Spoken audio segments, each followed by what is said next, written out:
Sunday night, mostly clear. Lows in the mid-20s. Monday.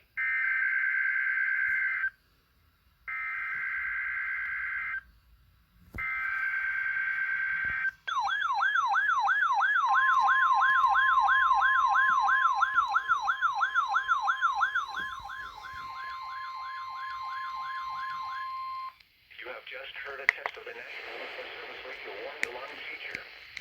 Reception of this broadcast and the warning alarm will vary at any given location. This variability, normally more noticeable at a greater distance from the transmitter, will occur even though you are using a good quality receiver in perfect working order. During severe weather, the warning alarm will be activated for severe thunderstorm and tornado watches, and for severe thunderstorm, tornado, and flash flood warnings. The warning alarm will also be used for civil emergency messages. A test of the warning alarm feature of National Weather Service Radio is conducted at 12 noon and 7 p.m. each Wednesday, unless there is a significant risk of severe weather in the area.